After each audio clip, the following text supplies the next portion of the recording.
हम नाचते थे, हम गाते थे, वक्त के उस पहर अपने दुख दर्द, बेकदरी और दुत्कार फटकार को भ्रमित करते थे।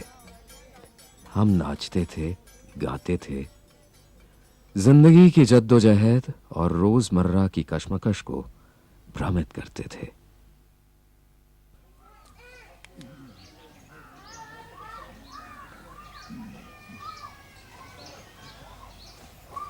अवध के आम लोगों से जुड़ी हर जाति में नाच गाने की प्रथा रही है, जिनमें कुम्हार कहार, हरिजन, अहीर और गडेरिया जातियों ने अपनी नृत्य संगीत शैली को कला की दृष्टि से ज्यादा विकसित किया।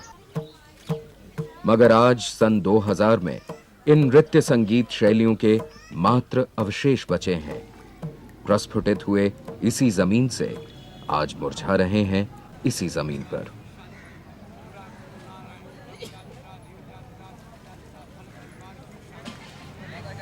सरयू नदी के तट से दूर तक फैली जमीन की वाकफियत इंसानी जिंदगी से बहुत पुरानी है। आज अवध के नाम से प्रचलित इस जमीन पर तुलसीदास ने सूर्य वंश की अमर गाथा को रामचरितमानस में संजोया और मलिक मोहम्मद जायसी ने महाकाव्य पद्मावत को कलमबंद किया। दोनों ही रचनाएं अवधी भाषा में लिखी गई। भारत के भौगोलिक नक्शे पर अवध आज उत्तर प्रदेश राज्य का पूर्वी हिस्सा है और यहां के जाने पहचाने शहर हैं लखनऊ, फैजाबाद, अयोध्या और गोंडा।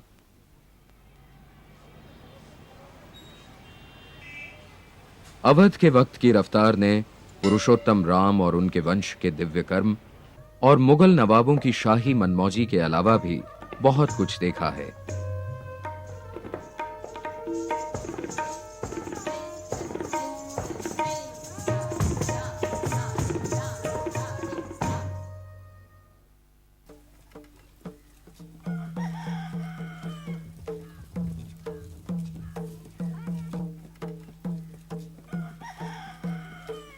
हरिजन समुदाय ने अपने नाच गानों में अपनी जिंदगी के ताप के लिए राहत ढूंढी और एक बहुत ही परिपक्व नृत्य शैली को विकसित किया।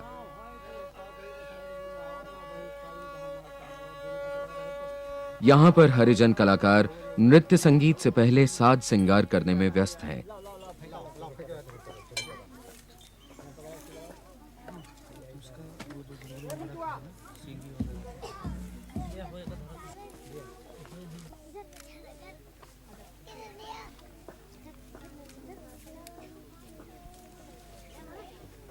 हम तो चले मस्ती के चंद कतरों में डूबने, आजाब से लबालब लम्हों को भूलने।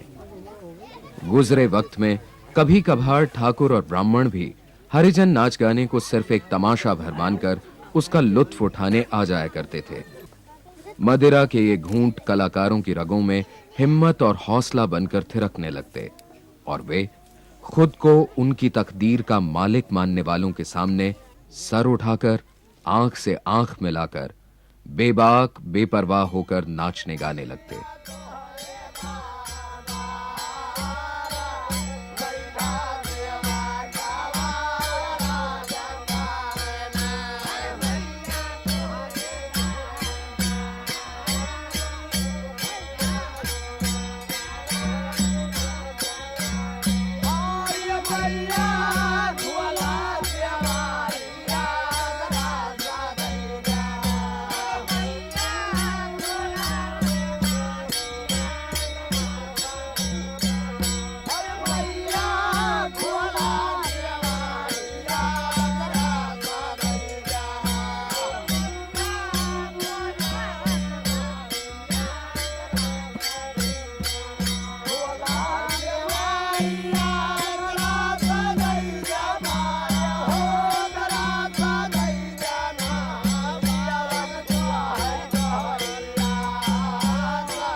राजाओं और हुक्मरानों के देवी देवता भव्य स्थलों और मीठे गुदगुदे फलों के वृक्षों पर सुशोभित होते हैं।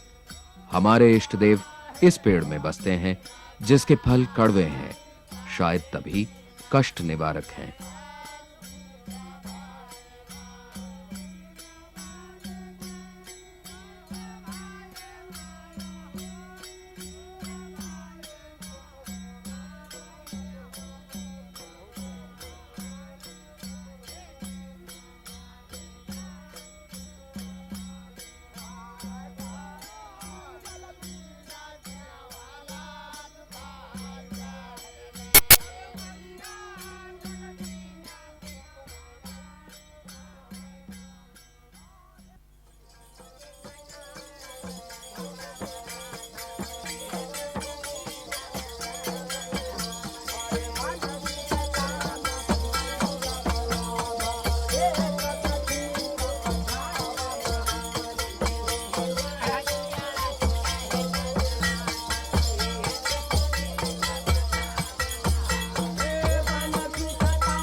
हरिजन समुदाय की इस नृत्य शैली को अवध में चमरौआ नाच के नाम से जाना जाता है।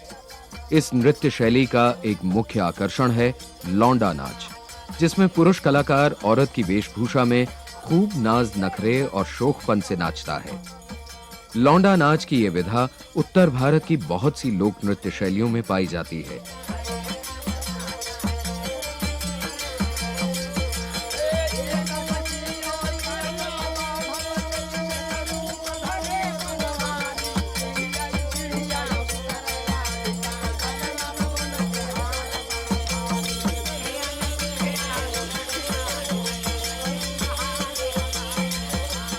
इनकी नृत्य शैली में मृदंगम, कसावर, चिकारा और मजीरा जैसे साज इस्तेमाल होते हैं।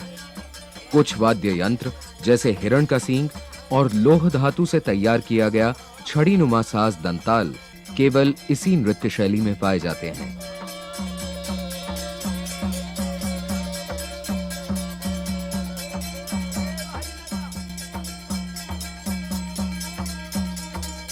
हरिजन समुदाय की नृत्य शैली का एक और मुख्य आकर्षण है इसके गीत और संवाद, जिसमें हंसी मजाक, व्यंग्य और यहां तक कि गालियों का इस्तेमाल भी दिल खोलकर होता है।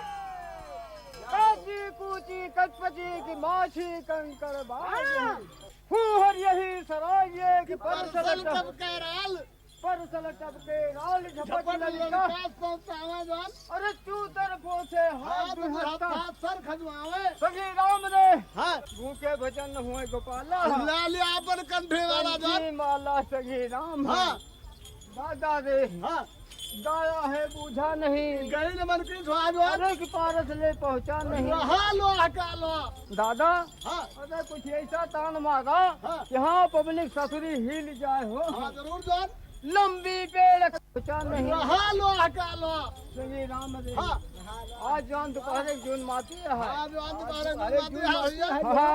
दादा अरे कुछ ऐसा तान मारा यहाँ पब्लिक ससुरी हिल जाए हो जरूर जान लंबी पेड़ खजूर की फल लागे बड़ी दूर जात लंबी पेड़ खजूर की फल लागे बड़ी दूर जात जकरी सहिया क्यों न बैठे का भगवान गाड़ी में लागे धूल।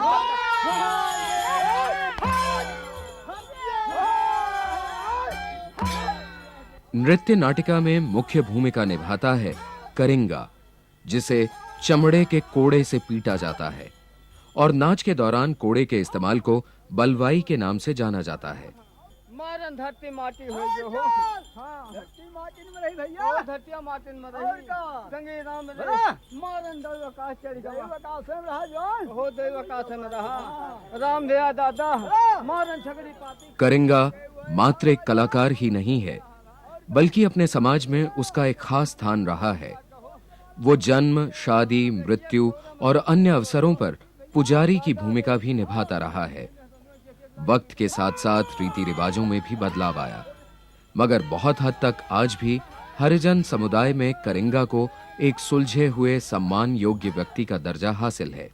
मारते हैं साहब इसीलिए अच्छा के लिए जो ये बदकही हो रही है, कुंडली हो रही है, ये शब्द हो रहा है, कोई गलत शब्द कहा, इसलिए ये बलवाई मार दी गई। ये बलवाई जो है आधी समाज को अकेले ही ले रहा।